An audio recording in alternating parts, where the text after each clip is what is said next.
Welcome back. I'm super happy to see you again here. So many of you have been requesting this video, the one that we will see together today. And this video is the next up of the previous one where we saw together how to implement entities using Springboot Data JPA.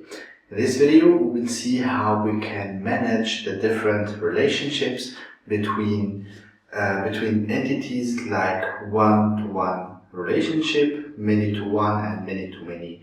We will see how we can handle unidirectional relationships and bidirectional relationships.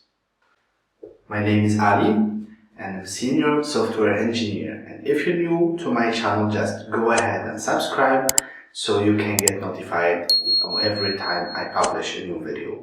Also, if you like my content, don't forget to smash the like button and give me a thumbs up so I can keep continue on recording this video for you guys. And one last thing, just leave in the comments what you want to see next. This really helped me a lot, providing you more content like that. And do not forget to join our great community, the great developers community that we are building right now. You will find all the links in the description. Join our Discord server. You can also join our Facebook group so you can provide and get help every time you need. Also, you can have a chat with me directly on Discord because most of the times I go live on Discord and we can have a live chat together. So see you there, guys.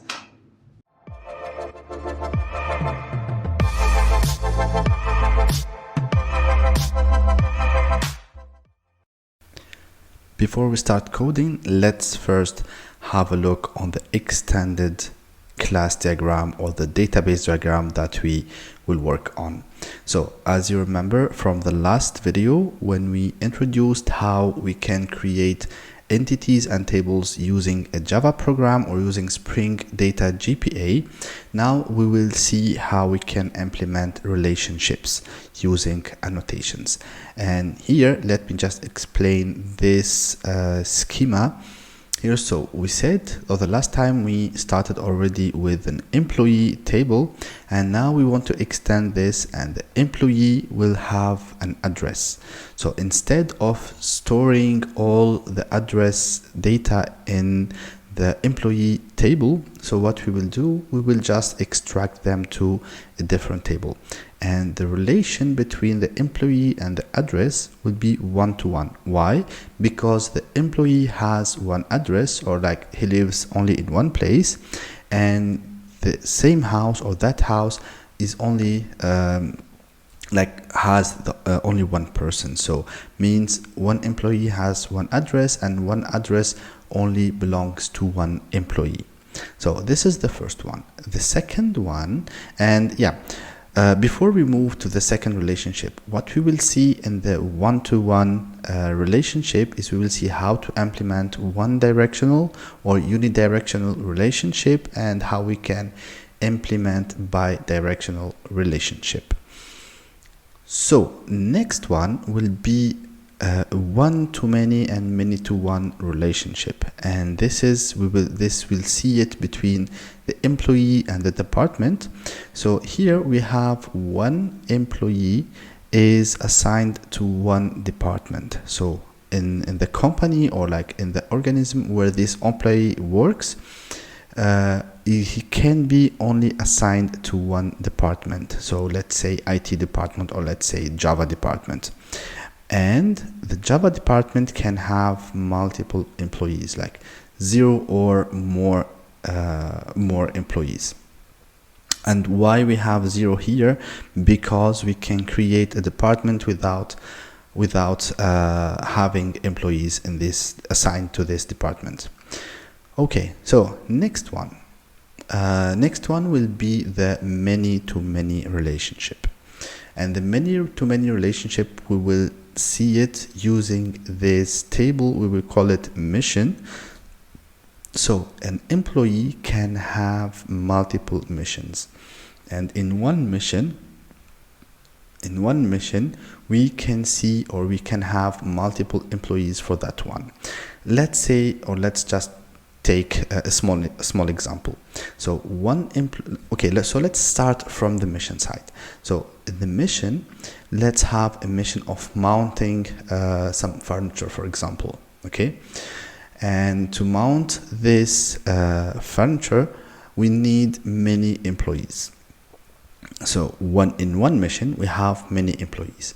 Now, from the employee side, the employee can be assigned or affected to many missions. So the employee inside the company, he does not have only one mission, but he has multiple missions. So this is what we will see, and we will create one by one the tables here. So you know already from the past video how to create or how we can transform this table into a Java code. If not, if you just saw this video, just go ahead and check it from the playlist. Alright, so now let's go ahead and dive into our code. Okay, so right now let's go ahead and start implementing the one-to-one annotation. So I really like coffee and I need coffee to code. Okay, so this is the project we developed together in the previous video. So if you want to know, or if you just move to this video, just a reminder, go ahead and check the previous one. Okay, so here we will go to this package, main Java, and the models. And the first thing to do is we want to create the address class. So inside that package, we want to create the address, and here we will have the integer ID. We will also have the string street name. For example, we will have a string or an integer house number, and finally a private string, the zip code. So this is our entity. Now this is our Java model. Let's now add the required annotations. It's setter, getter, and let's say all args and no args constructor. So for the moment, I will not need all args constructor, and also we have a default one, so we can just remove them. I just need a getters and setters annotation. Okay, so first let's say this is an entity, and as we explained before, for the entity we need the ID annotation, and let's say that it's a generated value. Okay, so now what we will do, we will see how we can create a relation between this employee and address, and we want it to be a one-directional one-to-one relationship. What does one-to-one unidirectional relationship means? This means that I want only one entity to be the holder of the relationship, and the holder means that if, for example, I decide to set this employee entity as the holder or the parent of this relationship, so the foreign key will be created from the employee side. Otherwise, if I want the address to be the holder of the relationship, so the foreign key or the employee ID foreign key will be created from the address or in the address entity. And then what we will see next, we will see how I can also create a bidirectional relationship, and I mean one-to-one bidirectional relationship between address and employee. So let's go ahead and make the employee the owner of the relationship. I will create simply an object of type address. Here, make sure that this is the right package, and I will just give it the annotation address. So here, as we say, it's a one-to-one relationship. Okay, and we need here to precise a join colon, and this join colon will have a name, and let's call it address ID, for example, or address underscore ID, or whatever you want. Okay, so now this is it. This is how we can create a one-to-one unidirectional relationship. Let's start the application and see what happens here. So we wait just a few seconds, and now we have the application. I will go to my database and just refresh it. Now I should see a new employee or a new table called address. And what you can do, like using IntelliJ, you can go to the public schema or your database and just right click, and here you can say diagrams and show visualization. Okay, I guess you know what I mean. Okay, so this is what we have here, and as you can see, we have this address table that contains ID, house number, street name, and zip code as we defined in the entity. And now we have also our employee. Let me zoom in a bit so you can see it. How can I zoom in? Okay, actual size. All right, anyways.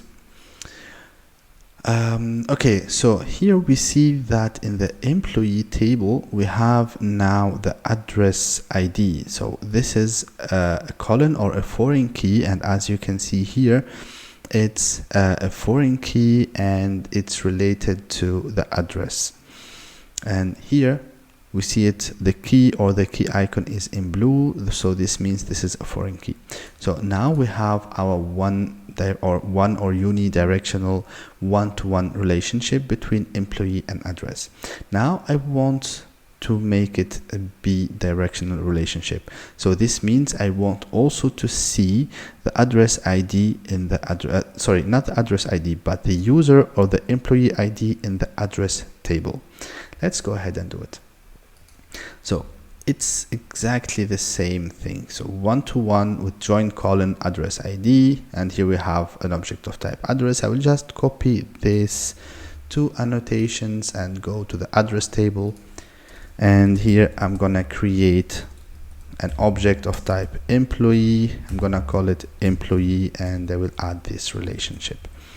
So now this one is gonna be employee ID.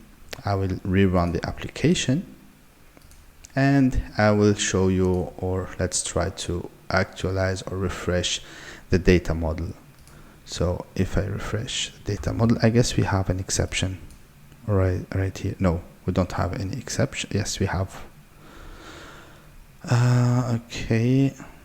Okay, let's just go here, refresh. Okay, I'm gonna generate it again. 1 second. So refresh this one so we can get the changes, diagrams, and then show visualization.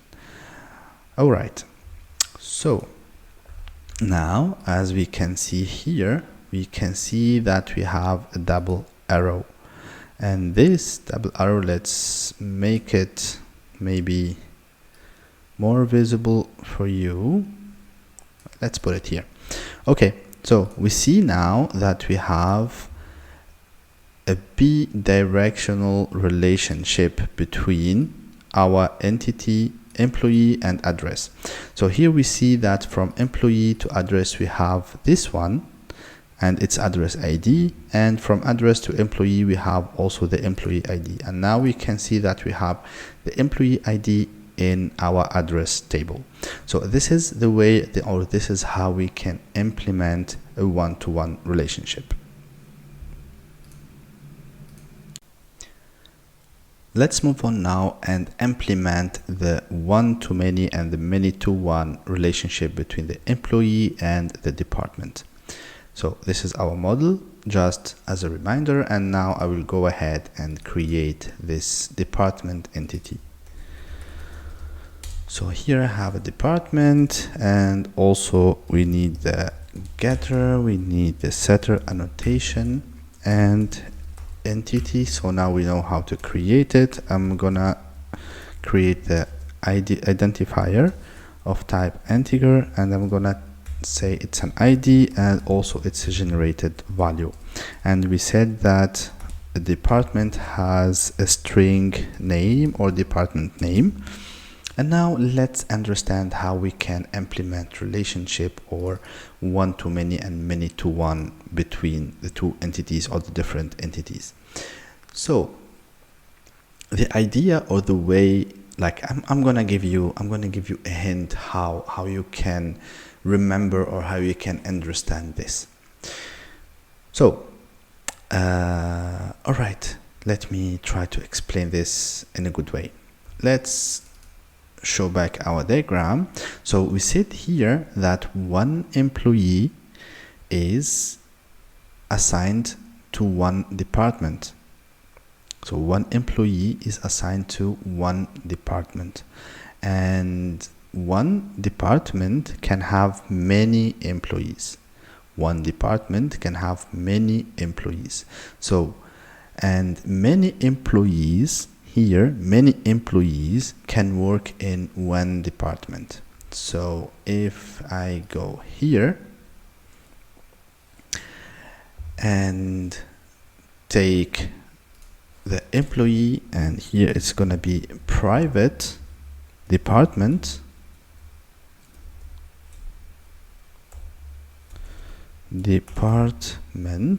yeah, here I'm gonna call it department, and here we said many employees can work in one department. Many employees can work in one department.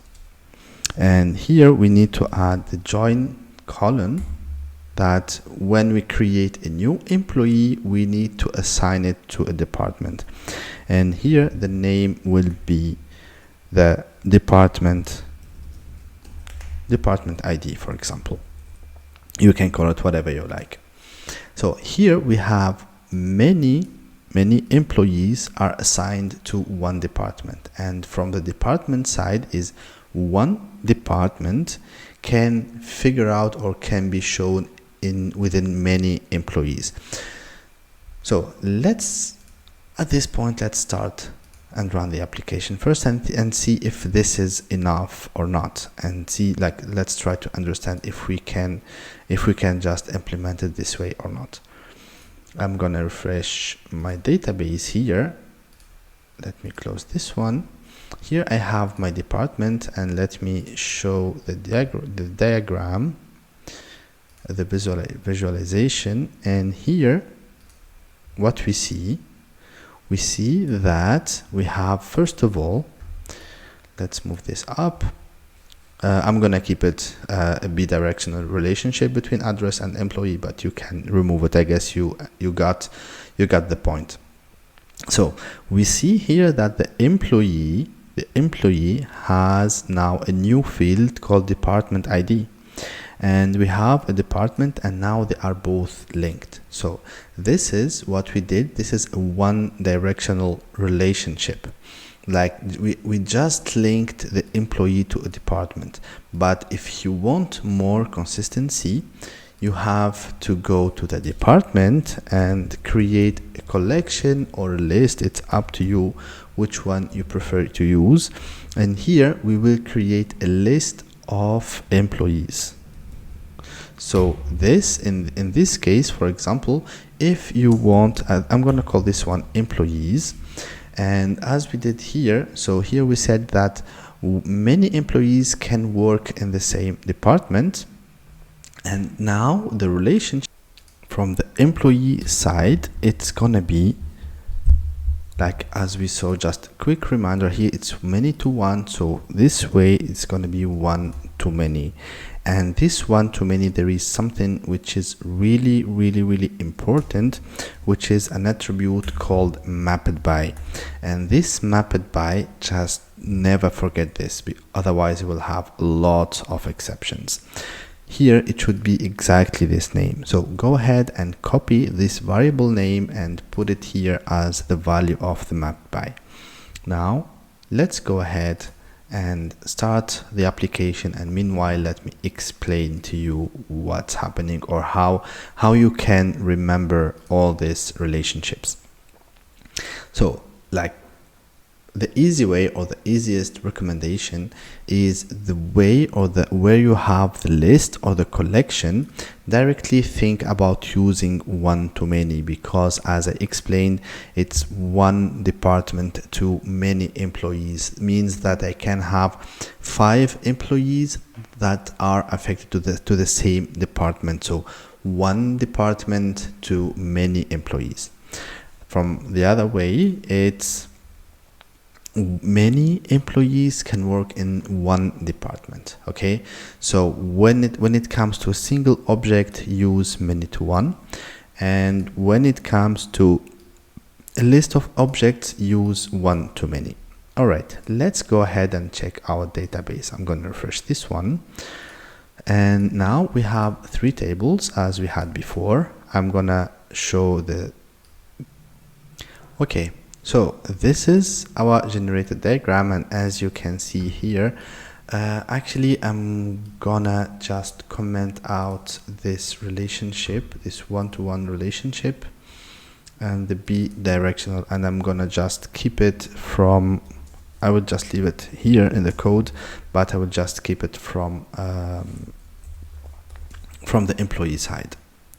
Okay, so now, as I mentioned, here we have a relation between our employee and department, and as you can see, we have a department ID here within the employee. So when we create an employee, we should have at least one department created, so we can assign or affect this employee to this department. So this is it. Next one, we will see the many-to-many relationship and how we can implement this relation between the employee and the mission.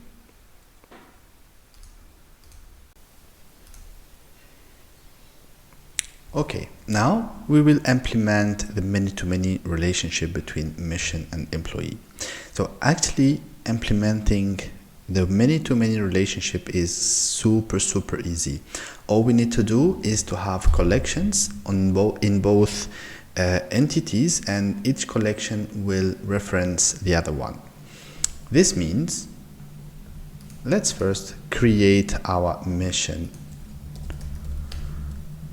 entity. So let's, as always, give it a setter, getter, and the entity annotation, and of course here let's create our ID. Let's create a string name, like the name of the mission, and finally let's make it int a duration or the period of the mission. Here we need to provide also the ID annotation and the generated value. So now we have our entity. Let's implement the many-to-many relationship. So we said that we have a many-to-many relation between the mission and the employee. So it's so easy, it's quite easy. All we need to do is to have a list of employees here. And now in the employee side, let's go ahead and create also a list of mission. And let's call it missions. So I will also add the many-to-many annotation on both sides. So now, okay, now all we need to define next is the owner of this relationship, whether we want it to be employee or the mission. Let's say it's the employee who's gonna be the owner of this relationship. So once you define the employee, so the other entity, you need to add the mapped by, and here it's going to be missions because the field name here is called missions. Okay, so now all we need to do in the from the owner side, here we need to define the join table annotation, and the join table annotation has first of all a name. Let's call it employee mission as a name, and then we have to define the colons or the join colons. I'm missing a comma here, so here join colons, and now we need to provide a join colon annotation, and this join colon will have a name, and this is gonna be the name of the first part, and the first part, which is the entity itself. So the entity itself means the owner of the relationship, and here let's say it's gonna be employee ID. Also we need to define the reverse, sorry, not the reverse but the inverse join colon, and it's also an annotation join colon, and the name, and this time it's gonna be the other entity name, so we will call it mission underscore ID. So that's it. This is how we can define, or this is how we can create a many-to-many relationship. Let's go ahead, restart our application and check out or refresh our diagram, and we need to see the same as we defined here. All right, so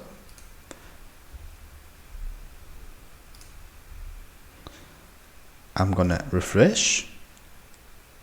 Now I should see 5 tables. So we have the address, department, employee, mission, and employee mission, which is the one we just created right now. And the employee mission, we have 2 columns, which is the employee ID and the mission ID. Let me open the diagram for you. I want visualization, okay, comment this out, visual, okay, never mind. So here is the diagram. Let me put it in full screen and scale it here. So what we have is we have the same thing that we, let me show, yeah, this one. So we have IT, no, well, not IT, but we have the employee, department, address, and mission. Let me put it in the same order.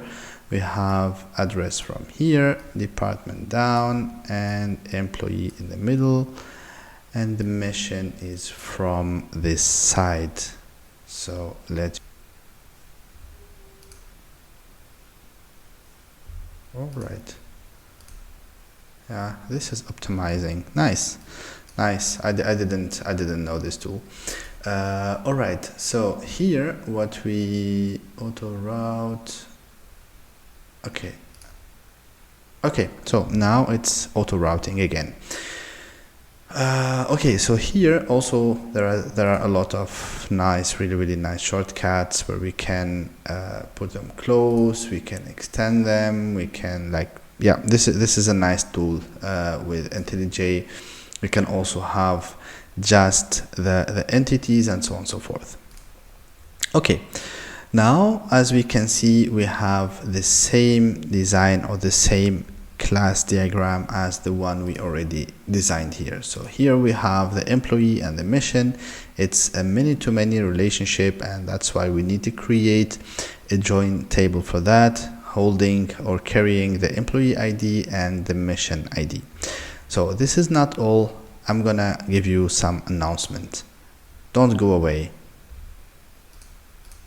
At the end of this video, I really hope that you enjoyed the content that I'm providing, and also I really hope that now you are a master of JPA relationships. Alright, so the next video, just give me a comment, just leave a comment what you want to see next, but I have something to propose to you, and just comment out if it's fine or if you want me to provide a different one. So what we will provide next is how we can use the criteria query to create custom queries. And this is really important, especially when you want to perform complicated search actions, and also a lot of special cases that we will see in that video.